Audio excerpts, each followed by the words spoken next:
तो आखिर ऐसी क्या बात है जो लगातार मुनाफा कमाने वाले ट्रेडर्स को बाकी सबसे अलग करती है? ये एक ऐसा सवाल है ना जो हर ट्रेडर के दिमाग में घूमता रहता है। आज के इस विश्लेषण में हम इसी रहस्य से पर्दा उठाने वाले हैं। क्या ये कोई सीक्रेट स्ट्रैटेजी है या फिर कोई जादुई इंडिकेटर? असल में जवाब ना इससे कहीं ज्यादा गहरा है और इसका सीधा कनेक्शन हमारी सोच से, हमारी मानसिकता से है। देखिए, ये सारी जानकारी मार्केट विजार्ड्स और ट्रेडिंग इन द जोन जैसी जो क्लासिक किताबें हैं ना, उनके ज्ञान पर आधारित है। ये हमें ये समझने में मदद करती हैं कि जो महान ट्रेडर्स होते हैं वो आखिर सोचते कैसे हैं, काम कैसे करते हैं। तो चलिए उनकी सोच के इन सिद्धांतों को एक एक करके समझते हैं। तो सबसे पहली बात ये समझना बहुत जरूरी है कि आखिर ज्यादातर ट्रेडर्स फेल क्यों हो जाते हैं। पता है, उनका सबसे बड़ा दुश्मन मार्केट नहीं है बल्कि कुछ और ही है। यहाँ ना एक बहुत बड़ा एक बुनियादी फर्क है। जो ट्रेडर्स हारते हैं वो अक्सर डर, लालच और उम्मीद जैसी भावनाओं में बहकर फैसले ले लेते हैं। वहीं दूसरी तरफ जो सफल ट्रेडर्स होते हैं वो एक डिसिप्लिन्ड, नियमों पर बने सिस्टम को फॉलो करते हैं। वो बाजार को देखकर बस रिएक्ट नहीं करते बल्कि अपनी योजना पर टिके रहते हैं। ये कुछ आम गलतियां हैं जो किसी की भी सफलता के रास्ते में आ जाती हैं, जैसे कि नुकसान होने के बाद बदला लेने की भावना से ट्रेडिंग करना या बस उम्मीद के सहारे बैठे रहना। ये सब असल में एक बहुत गहरी समस्या के लक्षण हैं, एक अनकंट्रोल्ड मानसिकता। तो फिर सफलता की चाबी क्या है? ये छिपी है एक बहुत ही बुनियादी मानसिक बदलाव में। एक ऐसा बदलाव जो हर चीज को देखने का नजरिया ही बदल देता है। इसे कहते हैं प्रोबेबिलिस्टिक माइंडसेट। इसका मतलब ये है कि हर ट्रेड को बस एक सिक्के की उछाल की तरह देखा जाए। कोई नहीं जानता कि अगली बार क्या नतीजा आएगा, है ना? लेकिन अगर लंबी सीरीज में देखा जाए और ट्रेडर के पास एक एज यानी बढ़त है तो जीत पक्की है। इसीलिए किसी एक अकेले ट्रेड का नतीजा, सच कहूं तो, कोई मायने नहीं रखता।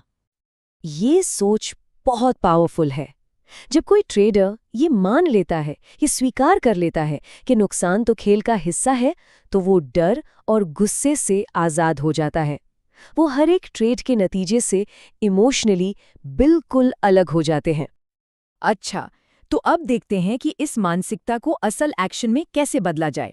लगातार मुनाफा कमाने की जो नींव है ना, वो 4 पिलर्स यानी 4 स्तंभों पर टिकी है। और ये चारों स्तंभ ना एक दूसरे से जुड़े हुए हैं। शुरुआत होती है सबसे जरूरी चीज से, रिस्क मैनेजमेंट। और उस रिस्क को मैनेज करने के लिए चाहिए अटूट अनुशासन। वो अनुशासन तभी मुमकिन है जब सही मानसिकता हो।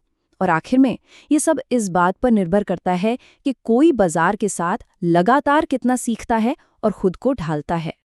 तो रिस्क मैनेजमेंट का सबसे जरूरी नियम क्या है? ये कि किसी भी एक ट्रेड पर अपनी कुल ट्रेडिंग कैपिटल का 1 से 2% से ज्यादा का रिस्क कभी नहीं लेना चाहिए। सिर्फ ये एक नियम ही किसी भी ट्रेडर को लंबे समय तक इस खेल में बनाए रख सकता है। तो जीतने वाले ट्रेडर्स करते क्या हैं?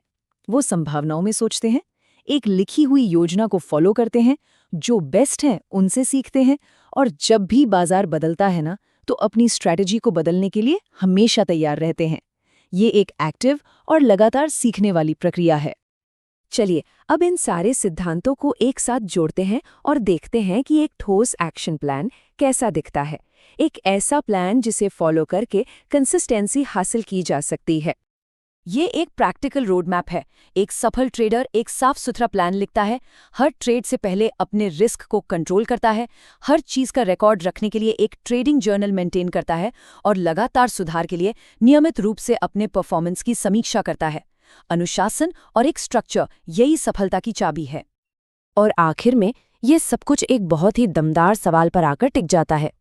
असली लड़ाई मार्केट के खिलाफ नहीं है बल्कि अपनी ही भावनाओं के खिलाफ है। सफलता तब मिलती है जब एक ट्रेडर का प्रोसेस उसकी भावनाओं पर हावी होने की इच्छा से ज्यादा मजबूत बन जाता है।